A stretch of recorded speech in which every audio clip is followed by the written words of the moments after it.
Assalamu alaikum, 1 p.m. This is Radio Pakistan, the news read by Hira Mustafa.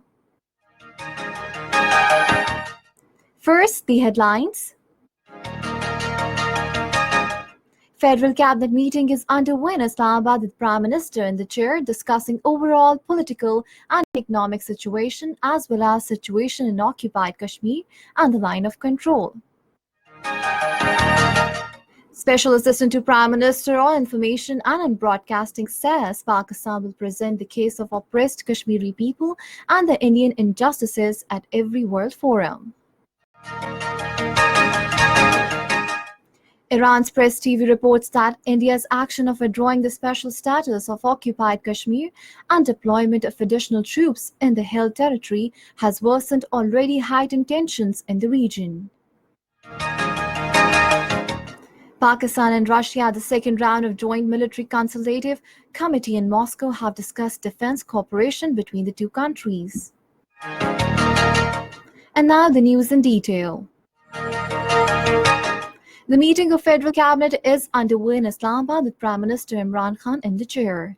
It is discussing overall political and economic situation of the country as well as the situation in occupied Kashmir and the line of control.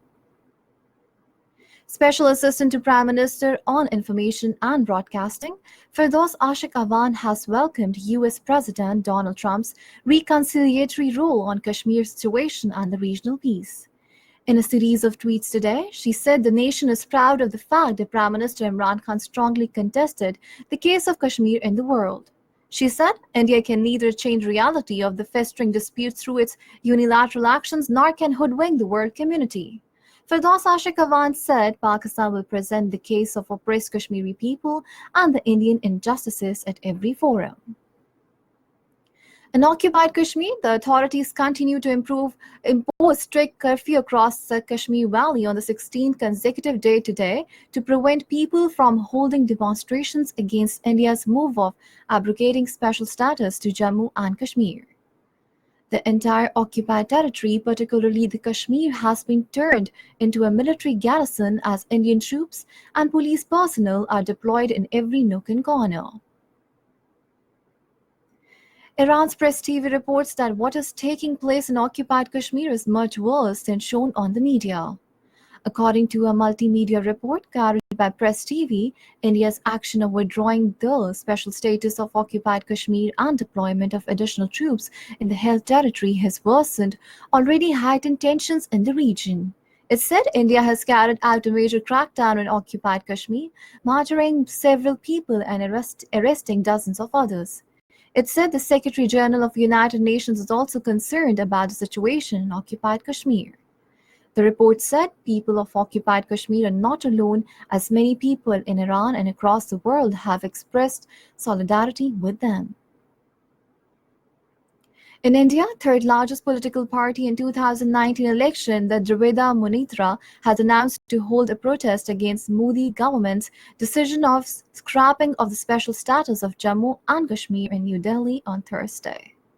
In a statement, President of DMK strongly condemned the abrogation of special status of Jammu and Kashmir. He said the detention of family members of political leaders in Jammu and Kashmir is unacceptable and unconscionable. Special Assistant to Prime Minister on Social Protection and Poverty Alleviation, Dr. Sania Nashta says the government is introducing a number of initiatives under the ESAS program aimed at promoting gender mainstreaming and empowering women. Addressing the launching ceremony of the first Women in Global Health chapter in South Asia in Islamabad today, she said the government is committed to ensure provision of high-quality health and education facilities to women for socio-economic development. Pakistan and Russia at the second round of Joint Military Consultative Committee in Moscow have discussed defense cooperation between the two countries.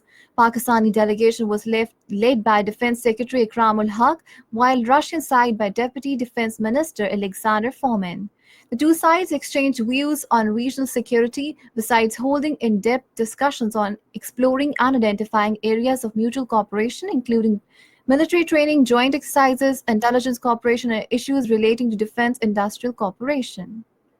Water level reached 17.80 feet at Firozpur and Ganda Singh Wala in River Sutlej this morning. According to relevant authorities, the flow of water is increasing in Ganda Singh Wala and has reached 37,640 cusecs, which is expected to be rising during next 10 to 15 hours. The water level at Talwar Post is 8.40 feet, Bakarki Post 624 feet, and Fateh Muhammad 9.50 feet.